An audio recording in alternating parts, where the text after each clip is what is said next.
मला बाकीच्या सर्वांचं ऐकायचं आहे. सर्वांना जय महाराष्ट्र. आणि आज कार्यक्रमाला उपस्थित असले सुनील लिमये सर, अमोल सातपुते सर आहेत, दिगंबर जाधवजी आहेत, शोभाताई आहेत सरपंच तिथे, अमित मुळीक जी आहेत, नितीन आटपाडकर जी आहेत. आणि मला आज ह्या कार्यक्रमात ज्यांनी बोलवलं ते चिन्मय आणि अमोल काटकर. मला खरं वाटतं की अमोलजींचं आणि चिन्मयसाठी आपण सरांनी टाळ्या वाजवल्यात, कारण की असं खूप कमी होतं की अशा कार्यक्रम मानदेशामध्ये घडतात. माझी ओळख मी परत सांगतो, माझं नाव करण आहे आणि मी चेतना सिन्हा आणि विजय सिन्हांचा चिरंजीव आहे. गेले 2.5 वर्ष मी मानदेशात परत आलो, काही वर्ष अमेरिकेत होतो. आणि मी अमेरिकेमध्ये एक स्टोरी ऐकलेली, म्हणजे सगळ्यांनाच माहिती असली, ते सर्व बसले, काही लोकांसाठी सांगतो की अमेरिकेमध्ये पण लांडगा कमी झाला. त्यांनी कॅनडामधून लांडगे आणले. त्याचं कारण असं की का असं वाटावं अमेरिकेला की आमच्याकडेचे लांडगे परत पुनर्जन्म घ्यावा लांडग्यांनी. त्याचं मूळ कारण होतं की तिथले जे प्राणी काही वाढत होते, तिथलं एक प्रकारचं हरिण म्हणू आपण, एल्क म्हणू किंवा मूज म्हणू, ते तितक्या संख्येने जास्त वाढत होते. तिथली जी कुसळं होती, तिथली जी नद्या ओढ्या होते, त्याचं डायव्हर्शन व्हायला लागलं. आणि एका टाइम नंतर त्या माळरानांवरती किंवा त्या जंगलांमध्ये तिथे झाडच नाहीत राहिली, कारण की ते सगळे जनावरं खायला लागली. मी गेले 2.5 वर्ष माती परीक्षण केंद्र, गाई जनावरांची आणि बाकीच्या जनावरांची रक्त तपासणीची आम्ही एक लॅब सुरू केली आहे, जी पश्चिम महाराष्ट्रातली एकमेव अशी लॅब आहे की ज्याच्यामध्ये सर्व प्रकारचे घटक आपण मातीमध्ये बघतो. सॉईलसाठी नेमले गेले आहेत. आतापर्यंत 4000 शेतकऱ्यांची आपण सॉईल टेस्ट केली आहे.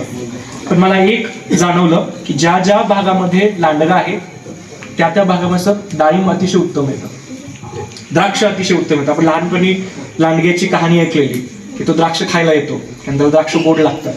याचा अर्थ असाच आहे की इथला लांडगा असेल, इथली द्राक्ष असते, इथली डाळिंब आहे, ही मूळची इथली आहे आणि ती वाढावी. आता दोरगेवाडीचं नाव विषय घेतलेलं, खरं दोरगेवाडीमध्ये आम्ही एक वेगळं काम करतोय, कारण दोरगेवाडी हा असा जर परिसर बघितला पूर्णपणे चिन्मय तो डोंगराळ भाग आहे. तिथे जर टोकावरती बसत आपलं पुढे काहीच दिसत नाही, फक्त डोंगर दिसतं. तसंच किरकसाल आहे किंवा आजूबाजूचे तुमची गारगोटी इथला डोंगर आहे.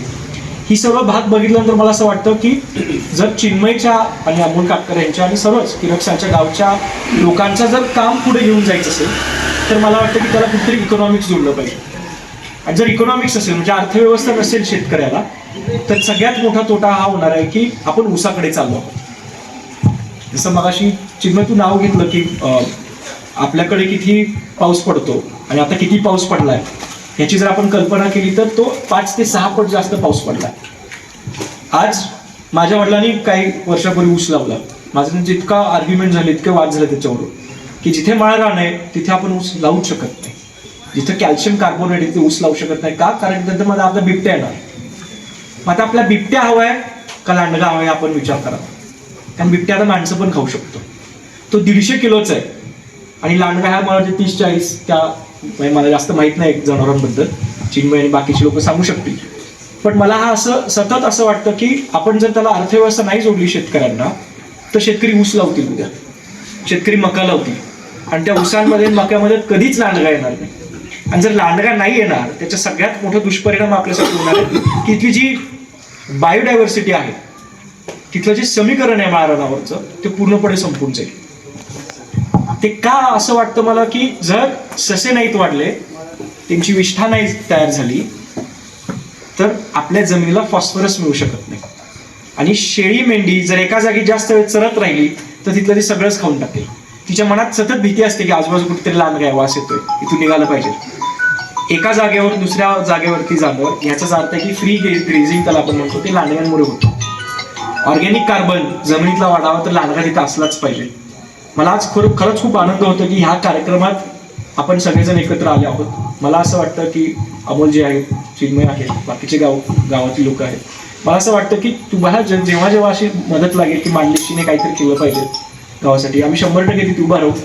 कारण की खूप कमी लोकांना माहिती की मी मान तालुक्यातल्या प्रत्येक गावात तर गेलोच, पण लहानपणापासून मला लांडगे बघायची खूप आवडत. त्यामुळे मी हवालदारवाडी म्हणून जे कारखी हवालदारवाडी आहे तिथल्या खोऱ्यामध्ये जाऊन आम्ही ती संताजी बोरपडे जिथे राहिले, तिथे त्यांची गुफा होती, त्या गुफेत जाणं, ते बघणं, लांडगे बघायला भेटतात. इनफॅक्ट काल मी माझ्या बायकोबरोबरच संध्याकाळी 6 वाजता मी फुलं, आज पण मी डाळिंबाच्या शेतात काम करत होतो, तिथून फुलं तोडून येत होतो. ते मला माझी स्वतःची बाग पण आहे डाळिंबाची, तिथे बघता बघता मला 2 लांडगे पळताना दिसले. काल संध्याकाळी त्या उसळात कुठेतरी लांडगे बसलो. मनाला बरं वाटतं की आमच्याकडे काहीतरी वाईल्ड लाईफ आहे. मला खूप आनंद वाटतं की आम्हाला पण लांडगे बघायला भेटतात. पण मला कधी कधी मला भीती पण वाटली की आता काही दिवसांत आम्हाला बिबट्या बघायला भेटेल. ते आपल्याला नाही करायचं, कारण तो अडॅप्ट होतोय क्लायमेटसाठी. तो उसामध्ये राहतोय, तो मक्यामध्ये राहू शकतो, तो जनावरं मारू शकतो, तो लहान मुलांनाही धोकादायक आहे. तर मला वाटतं की लांडग्यांबद्दल जो गैरसमज आहे तो मात्र चिन्मय, आता तू ती मोहीम हातात घेतलेली आहे. गावागावात आपल्याला लोकांना सांगायला लागेल की लांडगा का महत्वाचा आहे, हा बायोडायव्हर्सिटी का महत्वाचा आहे. आज मी चिन्मयला अजून एक सांगेन की मध्ये मी काही मुंबईच्या काही लोकांमध्ये बसलेलो. खरं तर त्या लोकांमध्ये तुझंही नाव आहे आणि त्याच्यामुळे किरक आला. मला आनंद वाटतो. मला नाव सरांची पण मध्ये ते चर्चा मध्ये आदित्य ठाकरेंनी मला नाव विचारलं की ते किरकसाल ते गाव आहे तुमचं, चिन्मय काम करते आणि त्यांचा अभ्यास पण त्याच्यात आहे. पण आता त्या लोकांमध्ये पण तुझं नाव गेलं, याचा अर्थच हा माण तालुक्याचं नाव पुढे जाते, त्या गावाचं नाव पुढे, तुझं काम पुढे चाललंय, तुझ्या गावकऱ्यांचं काम पुढे चाललंय. येणाऱ्या काळामध्ये आपण सगळ्यांनी एकत्र येऊन कुठली फळं घेतली पाहिजे आणि कुठली शेती केली पाहिजे तरच लांडगा बचेल. ऊस लावला तर माणूसही राहू शकणार नाही. त्या जमिनीमध्ये जे काय आहे ते ऊस सगळं काढून घेतं, ते काहीच ठेवणार नाही त्याच्यातलं. मका पण तोच विषय मक्याचा पण. मी काही ऊसाच्या किंवा मक्याच्या पिकांमध्ये विरोधात नाही, पण मला जेवढं काही विज्ञान कळतं, जेवढं मला काय माहिती आहे शेतीमधलं, ते मला एवढं माहिती आहे की लहानपणी मी कहाणी जिल्हा परिषद शिकल्यामुळे ती एक गोष्ट होती लांडग्याची. त्याला ते गोड द्राक्ष आवडतात. मला असं डोक्यात बसलं की द्राक्ष त्याला आवडतात, पण तो परत येईल आपल्याकडे जर द्राक्ष लावली तर. डाळिंब लावली तर पडेल, काळी मैना लावली तर तो परत येईल, किंवा मला वाटतं शेंगा पण खात असेल, माहित नाही, पण तो कोल्हे खातात. पण लांडगा जो आहे तो परत कसा येईल तर आपल्या डाळिंब तर लाल सोनं आहे जमिनीतलं. आजचा डाळिंबाचा भाव 250 ते 300 रुपये किलो आहे. तुम्ही ऊसाचं बघितलं आणि डाळिंबाचं जर वैशिष्ट्य बघितलं तर डाळिंबाला 250 ते 300 mm पाणी लागतं. ऊसाला तुम्ही जेवढं देईल तेवढं कमी, 1800 mm पर्यंत पाणी लागतं. त्याला खर्च कमी आहे डाळिंबाला, हो, पण थोडं विज्ञान माहिती असलं पाहिजे, तंत्रज्ञान माहिती असलं पाहिजे. तर आजची मोहीम मला खूप आवडली आणि किरकसाल गाव असंच पुढे जाऊ द्या. बाकीच्या गावांनी याचं एक रोल मॉडेल तयार केलं पाहिजे, जो किरकसालमध्ये तुम्ही सर्वांनी तयार केले. आज गावकऱ्यांचे धन्यवाद. मुली आहेत, तरुण मुलं आहेत तिकडे, आज सर्वजण एकत्र येऊन बसलेत आणि आज तुम्हाला लिमये सर आणि सातपुते सर इथे आहेत. अजून तुम्हाला काय आवडेल? मी मगाशी लिमये सर चर्चेमध्ये माझ्या आईचा उल्लेख करत होते, पण मला असं वाटलं की मी तुमचं सर खूप नाव वेळा ऐकलंय, वेगवेगळ्या लोकांकडून ऐकलंय, शास्त्रज्ञांकडून ऐकलंय, तुमच्याबद्दल गोष्टी ऐकलेल्या आहेत, तुमचं काम ऐकलेलं आहे. आज तुमचे इथे पाय लागले आहेत ह्या भागामध्ये. किरकसाल पुन्हा एकदा काहीतरी वेगळा विचार घेऊन परत एक नवीन विचार मोहीम तयार करेल आणि या गावाला पुढे घेऊन जाईल, लांडग्याला परत आणेल आणि परत माणदेशाच्या माणसाला परत एकदा वेगळ्या विचाराने काहीतरी आपण करू याची एक आशा देईल. मी एवढं थांबतो आणि पुढे कार्यक्रमाचं मलाही ऐकायचं आहे. त्यामुळे जय हिंद, जय महाराष्ट्र, जय किरकसाल. धन्यवाद.